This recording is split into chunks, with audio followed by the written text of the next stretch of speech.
Hi simply ஜெஷிலேருந்து என் பேர் ஜெஷி. நான் அந்த சேனலில் skin care, hair care, weight loss and makeup related videos எல்லாம் போட்டுட்ருக்கேன். இது எல்லாத்துலேயும் உங்களுக்கு இன்ட்ரெஸ்ட் இருந்தால் நம்ம சேனலை சப்ஸ்கிரைப் பண்ணி வச்சுக்கோங்க. பக்கத்தில் இருக்க பெல் ஐக்கான ப்ரெஸ் பண்ணி விட்டுருங்க. நான் போடுற வீடியோஸ் எல்லாமே உங்களுக்கு வரும். நான் ரொம்ப பிகினர் ஸ்கின் கேருக்கு. எனக்கு எதுலேருந்து ஸ்டார்ட் பண்ணணுன்னே தெரியல. எதுக்கு அடுத்தது எது யூஸ் பண்ணணும்னு சத்தியமாக தெரியல. எனக்கு யாராவது ஹெல்ப் பண்ணால் நல்லா இருக்குமே. ஸோ ஒரு கம்ப்ளீட் கைடாக இந்த ஒரு வீடியோ இருக்க போகுது. ஸோ நீங்கள் ஸ்கின் கேருக்கே பிகினர் இல்லைனா நிறைய டவுட்ஸோடு இருக்கீங்கன்னா கண்டிப்பாக இந்த வீடியோ உங்களுக்கு ரொம்பவே ஹெல்ப்ஃபுல்லாக இருக்கும். ஸோ வீடியோவை ஸ்கிப் பண்ணாமல் பாருங்கள். அப்போ தான் நான் என்ன சொல்ல வரேன்னு புரியும். ஸோ இன்றைக்கி டீனேஜர்ஸ்லேருந்து காலேஜ், ஸ்கூல் யார் வேணாலும் இந்த ஒரு சிம்பிளான ஸ்கின் கேர் ரொட்டீனை ஃபாலோ பண்ண முடியும். ஸோ அதுக்கு நம்ம இன்றைக்கி பார்க்க போகிறது first cleanser. So cleanser and face wash இது ரெண்டுத்துக்குமே நிறையா பேருக்கு குழப்பம் நிறையா இருக்குது. ஸோ இந்த ஃபேஸ் வாஷ் எல்லாம் பார்த்தீங்கன்னா நார்மலாக கடையில் சூப்பர் மார்க்கெட்டில் அங்கே இங்கே விற்கக்கூடிய ஒரு ஃபேஸ் வாஷ். ஆனால் அதில் எந்த ஸ்கின் டைப்னு மென்ஷனே ஆயிருக்காது. எந்த ஃபேஸ் வாஷ்னாலும் வாங்கி யூஸ் பண்ணியிருப்போம். ஸோ அதில் நிறையா நுரை வரும். ஸோ ரொம்ப நுரையாக வரும். நம்மளோட நேச்சுரல் ஆயிலே ஸ்ட்ரிப் ஆகிற அளவுக்கு அதில் அப்படி இருக்கும். ஸோ இதுதான் ஃபேஸ் வாஷ். ஆனால் கிளென்சர் ரொம்ப ரொம்ப ரொம்ப ஜென்டில் அண்ட் மைல்டானது. ஸோ அதில் அதிகமாக நுரை வராது. ஸோ இது மோஸ்ட்டாக டெர்மட்டாலஜிஸ்ட் ப்ராடக்டாக தான் இருக்கும். ஸோ நார்மலாக மெடிக்கல் ஷாப் ஸோ இந்த மாதிரி இடத்துல கிடைக்கக்கூடியது. Nowadays you can find that in Amazon, Nykaa and all. So இதுதான் கிளென்சர் அண்ட் ஃபேஸ் வாஷ்க்கு இருக்கிற வித்தியாசம். நான் மோஸ்ட்டாக எல்லா ஸ்கின் டைப்புக்கும் என்னோட அனுபவத்தில் நான் சொல்கிறேன். நான் நிறைய ஃபேஸ் வாஷ் எல்லாம் வாங்கி ட்ரை பண்ணியிருக்கேன். அட்லாஸ்ட்டாக நின்னது தான் இந்த சிட்டாஃபில் ஜென்டில் கிளென்சர். ஸோ இது ட்ரை, சென்சிட்டிவ், நார்மல் ஸ்கின் இது எல்லாத்துக்குமே சூப்பராக செட் ஆகும். ஆனால் இப்போ காம்பினேஷன் ஆயிலி ஸ்கின் பீப்புள் கூட இதை போட்டுட்டு நல்லா இருக்குன்னு சொல்கிறாங்க. ஸோ உங்களுக்கு எந்த ஒரு ஃபேஸ் வாஷுமே செட் ஆகலைன்னா தயவு செஞ்சு இந்த சிட்டாஃபில் ஜென்டில் ஒரு தடவை ட்ரை பண்ணி பார்க்கலாம். ஸோ உங்களோட ஆக்னியை நல்லா கண்ட்ரோல் பண்ணி உங்கள் ஸ்கின்னை க்ளோயிங்காக மாற்றுறதுக்கு ரொம்பவே ஹெல்ப் பண்ணும். அதாவது க்ளோயிங்கானா பிரைட்டாக சொல்ல, ஸ்கின்னோட நேச்சுரல் க்ளோ அதை தான் நான் சொன்னேன். ஸோ நீங்கள் ஸ்கின் கேர் பிகினரில் எனக்கு ஒன்றுமே தெரியலன்னா ஃபஸ்ட்டு கிளென்சர்லேருந்து ஸ்டார்ட் பண்ணுங்கள். நம்மளோட போர்ஸை தரவாக கிளென்ஸ் பண்ணி க்ளீனாக வச்சுக்கிறதுக்கு ரொம்பவே ஹெல்ப் பண்ணுது. ஸோ நீங்கள் சோப்பெல்லாம் யூஸ் பண்ணியிருக்கலாம். பட் சோப் யூஸ் பண்ணும்போது நம்மளுக்கு அதில் ப்ராப்பரான pH பேலன்ஸ் கிடைக்காது. ஸோ அதனால தான் நம்ம ஸ்கின் ட்ரை ஆகுது. ஸோ கிளென்சர்ஸில் அந்த மாதிரி இருக்காது. அதில் pH பேலன்ஸுங்கிறது கரெக்டாக மெயின்டைன் ஆகி பேலன்ஸ் ஆகிட்டு இருக்கும். ஸோ நீங்கள் ஃபஸ்ட்டு ஆரம்பிக்க வேண்டிய ஒரு பொருளே கிளென்சர்ஸ். ஸோ அதுக்கு அடுத்தது பார்த்தீங்கன்னா நம்மளுக்கு இந்த மாய்ஸ்சரைசர் எதுக்கு நம்ம யூஸ் பண்ணுறதுன்னு பார்த்தீங்கன்னா ஸ்கின்னில் இருக்கிற நேச்சுரல் மாய்ஸ்சரை ட்ரை ஆக்காமல் தக்க வைக்கிறதுக்கு தான் நம்ம மாய்ஸ்சரைசர் அப்ளை பண்ணுறோம். அந்த மாதிரி அப்ளை பண்ணும்போது நம்மளோட ஸ்கின்னில் இருக்கிற மாய்ஸ்சரை தக்க வச்சு அதை ஒரு 24 hours வரையும் நம்மளுக்கு சாலிடான ஒரு மாய்ஸ்சர் கொடுக்குது. இதனால் நம்ம ஸ்கின் சீக்கிரமாக ட்ரை ஆகாது.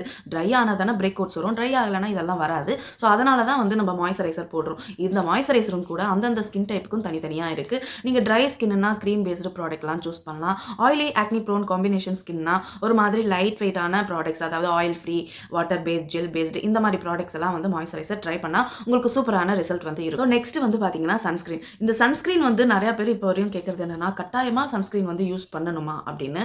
கட்டாயம் சன்ஸ்கிரீன் யூஸ் பண்ணுங்க. நம்ம எல்லாருக்குமே காலையில் வெளியில் போகிற வேலை இருக்கும். ஸ்கூல் போகிற கிட்ஸ்க்கு வெளியில் போகணும், கேம்ஸ் டைமில் விளையாட போகணும். காலேஜ் போகிறவங்களுக்கு கட்டாயமாக 8:30, 9 o'clock வெயிலில் போகும்போது ஆப்வியஸ்லி நம்ம ஸ்கின் சனுக்கு எக்ஸ்போசர் ஆகும். அது மாதிரி வீட்டில் இருக்கிறவங்க அவங்க காய் வாங்க போகணும்னா, இப்போ வெளியில் எங்கேயோ ஷாப்பிங் போகணும்னா கண்டிப்பாக நம்ம ஸ்கின் வெயிலுக்கு எக்ஸ்போஸ் ஆகும். ஸோ அந்த மாதிரி வெயிலில் எக்ஸ்போஸ் ஆகும்போது நம்ம ஸ்கின் ரொம்ப நிறைய டேமேஜ் ஆகுது, பிரேக் அவுட்ஸ் வருது, பிக்மெண்டேஷன் ஆகுது. அதனால் அதிகப்படியான ஆயில் சுரக்க ஆரம்பிக்கிறதுனால ஆக்னிஸ் வருது, அதுக்கப்புறம் blackhead, whitehead, so இந்த மாதிரி நிறைய பிரச்சனை வருது. ஸோ இதுக்கு எல்லாத்துக்கும் ஒரு தீர்வு பார்த்தீங்கன்னா சன்ஸ்கிரீன். சிம்பிள்ங்க skin care routine: cleanser, moisturiser, sunscreen. So இதை எல்லாத்தையும் எப்போ யூஸ் பண்ணணுங்கிறத பார்த்துடலாம்.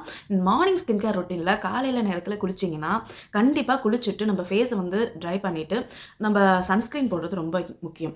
வீட்டை விட்டு வெளியில் போகிறதுக்கு 20 நிமிஷம் முன்னாடி நம்ம ஒரு சன்ஸ்க்ரீன் போட்டுடணும். 2 finger ரூலில் சன்ஸ்க்ரீன் போடுங்க.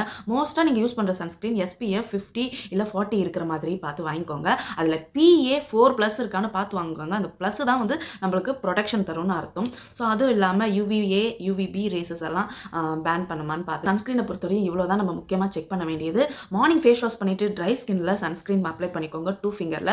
ஸோ இது ரொம்ப ரொம்ப ரொம்ப போதுமானது. நீங்கள் ஒரு வேளை 2-3 மணி நேரத்துக்கு வெயிலே வெளில போகிற வேலை இருந்ததுன்னா கட்டாயமாக ஏதாவது ஒரு இடத்துல நிறுத்தி ரீஅப்ளை பண்ணுறது மறக்கவே மறக்காதீங்க. ஸோ இந்த மாதிரி பண்ணிட்டு வரும்போது நம்ம ஸ்கின் டேன் ஆகவே ஆகாது. ஸோ வீட்டுக்கு பார்க்கும்போது நம்ம ஸ்கின் கருப்பாக இருக்கிற மாதிரி தெரியும். பட் ஆனால் ஃபேஸ் வாஷ் பண்ணதுக்கப்புறம் நம்ம நார்மல் ஸ்கின்னாக தான் இருப்போம். நம்மளோட டர்ட், இம்ப்யூரிட்டிஸ் எல்லாமே அந்த சன்ஸ்க்ரீனில் ஃபஸ்ட் லேயரில் ஸ்டக்காக இருக்கும். ஸோ அது உள்ள வரையும் போகாது. இன்கேஸ் நீங்கள் இதெல்லாம் போடாமல் வெளியில் சுற்றிட்டு இருந்தீங்கன்னா கண்டிப்பாக உங்களோட போர்ஸ்குள்ள வரையும் இந்த அழுக்கெல்லாம் போய் போர்ஸை பிளாக் பண்ணும். ஸோ அதுக்கப்புறம் ஆக்னி வரும், ஃபங்கல் ஆக்னி வரும். ஸோ அந்த மாதிரி நிறைய பிரச்சனைகள்லாம் வரும். ஸோ அதனால தான் வந்து சன்ஸ்கிரீன் கட்டாயம் போடணும். ஸோ ஏமா மாய்ஸ்சரைசர் போடலாமா அப்படின்னு கேட்டிங்கன்னா, மாய்ஸ்சரைசர் போட்டால் மாய்ஸ்சர் இருக்கும். பட் ஆனால் சன்னெல்லாம் அது ப்ரிவென்ட் பண்ணாது. அதுக்காக தான் வந்து சன்ஸ்கிரீன் போடணும்னு சொல்கிறது. மார்னிங் நேரத்தில் இது 2 விஷயம் பண்ணாவே போதும். ஃபேஸ் வாஷ் பண்ணிவிட்டு சன்ஸ்கிரீன் போடணும். ஸோ இப்போ வந்து நைட்டு ஸ்கின் கேர் ரொட்டீன். இதுக்கு நடுவில் நீங்கள் வேணும்னா ஃபேஸ் வாஷ் பண்ணிவிட்டு நீங்கள் ஆஸ் யூஷுவல் நீங்களோட சன்ஸ்கிரீனை வந்து 6 மணி வரைக்குமே வந்து யூஸ் பண்ணலாம். ஈவினிங் 6 மணிக்கு வரையுமே நீங்கள் நடுவில் ஒரு தடவை ஃபேஸ் வாஷ் பண்ணிங்கன்னா சன்ஸ்கிரீன் போட்டாகணும். போட்டிங்கன்னா உங்களுக்கு நல்ல எஃபெக்ட் தரும். ஈவன் 5 மணிக்கு நம்ம வெயிலில் போயிட்டு வந்தால் கூட அவ்வளோ வெயிலாக இருக்கும், நம்ம ஃபேஸ் வந்து டேன் ஆகும். அதனால் நான் வந்து லிட்டலாக 7 மணி வரையுமே சன்ஸ்கிரீன் இருக்கிற மாதிரி பார்த்துப்பேன். ஸோ காலையில் போட்டால் அதோட ரீஅப்ளை பண்ணிவிட்டு அதோட அப்படியே போகும். ஸ்கின் டைப்பாக இருந்தீங்கனாலும் நைட்டு ஸ்கின் கேரை வந்து ஸ்கிப் பண்ணவே பண்ணாதீங்க. நீங்கள் டீனேஜர்ஸாக கூட இருக்கலாம், அப்பயுமே வந்து நைட்டு ஒரு தடவை முகம் கழுவுறது ரொம்ப ரொம்ப இம்பார்ட்டன்ஸ். அந்த மாதிரி கழுவும்போது நாள் ஃபுல்லாக நம்ம முகத்தில் எவ்வளோ வேர்த்திருக்கும், வெளியில் போயிருப்போம், என்விரான்மெண்டல் ஸ்ட்ரெஸ், ரேடியேஷன்ஸ் அந்த மாதிரி நிறைய விஷயத்துக்கு வந்து நம்ம ஸ்கின் எக்ஸ்போஸ் ஆகிருக்கும். ஸோ அந்த மாதிரி எக்ஸ்போஸ் ஆகும்போது நம்ம ஃபேஸை வந்து நல்லா கிளென்ஸ் பண்ணுறது ரொம்ப முக்கியம். நீங்கள் கிளென்ஸ் பண்ணால் தான் அடுத்தடுத்த ப்ராடக்ட் போடும்போது நம்மளுக்கு அது ஸ்கின்ல போய் செட் ஆகும், அது அப்சர்வ் ஆகிட்டு அது வேலை செய்ய ஆரம்பிக்கும். நீங்கள் க்ளீன் பண்ணாத ஃபேஸில் எது போட்டாலும் ஒர்க் ஆகாது. ஸோ நெக்ஸ்ட் விஷயம் வந்து பார்த்தீங்கன்னா, ஆஸ் யூஷுவல் நம்ம ஃபேஸை ட்ரை ஆனதுக்கப்புறம் ஒரு மாய்ஸ்சரைசர் போட போகிறோம். உங்களோட ஸ்கின் டைப் எதுவோ அந்த மாதிரி ஒரு மாய்ஸ்சரைசர் போடுறது. ஸோ இவ்வளோ தாங்க simple skin care routine. So இந்த ஸ்கின் கேர் ரொட்டீனை ஒரு 2-3 மாதம் நீங்கள் வந்து தொடர்ந்து ஃபாலோ பண்ணிட்டு வந்தீங்கன்னாவே ஏற்கனவே இருக்கிற உங்கள் பிரச்சனையிலேருந்து இப்போ ஒரு நல்ல ஒரு டிஃப்ரென்ஸ் வந்து உங்கள் ஸ்கின்ல தெரியும். ஸோ அந்த மாதிரி தெரிய ஆரம்பிச்சதுன்னா உங்கள் ஸ்கின் வந்து ஆல்ரெடி யூஸ் பண்ணிட்டு இருக்கிற ப்ராடக்ட்ஸ்க்கு பழகி இப்போ அதுலேருந்து ரிசல்ட் வர ஆரம்பிக்குதுன்னு அர்த்தம். உங்கள் ஸ்கின் இதுக்கெல்லாம் செட் ஆகிடுச்சுன்னா நெக்ஸ்ட் வந்து நம்ம சீரம் ட்ரை பண்ணலாம். ஸோ அது என்ன கன்சர்னோ அதுக்கேற்ற மாதிரியான சீரம். ஸ்கின் கேரே யூஸ் பண்ணாதவங்க ஃபஸ்ட்டு இந்த 3 ப்ராடக்ட்டில் உங்கள் ஸ்கின்னை வந்து செட் பண்ண வைக்க வேண்டியது ரொம்ப ரொம்ப இம்பார்ட்டன்ட். இதெல்லாம் பண்ணாமல் நீங்கள் டேரெக்டாக ஸ்கின் கேர் சீரம்க்கெல்லாம் போனீங்கனாலும் உங்களுக்கு எஃபெக்ட் இருக்காது. ஸோ இந்த பேசிக்ல இருந்து வரும்போது தான் நம்ம சீரம் போட்டால் அது நம்ம ஸ்கின்னுக்கு எவ்வளோ தூரம் செட் ஆகுதுன்னு நமக்கு தெரியும், ரிசல்ட்டும் கிடைக்கும். ஸோ கண்டிப்பாக இந்த பேசிக் ஸ்கின் கேர் ரொட்டீனை எப்படி செட் பண்ணுறதுன்னு உங்களுக்கு புரிஞ்சிருக்கும்னு நினைக்கிறேன். ஸோ புரியாதவங்களுக்கும் தெரியாதவங்களுக்கும் கட்டாயம் இந்த வீடியோ வந்து அனுப்பிவிடுங்க, அவங்களும் இதை பார்த்து தெரிஞ்சுக்கிட்டோம். ஸோ இந்த வீடியோ உங்களுக்கு பிடிச்சிருந்தா லைக் பண்ணுங்கள், ஷேர் பண்ணுங்கள், கமெண்ட் பண்ணுங்கள். அப்படியே நம்ம சேனலை வந்து சப்ஸ்கிரைப் பண்ணி வச்சுக்கோங்க. தேங்க்யூ ஃபார் வாட்சிங்.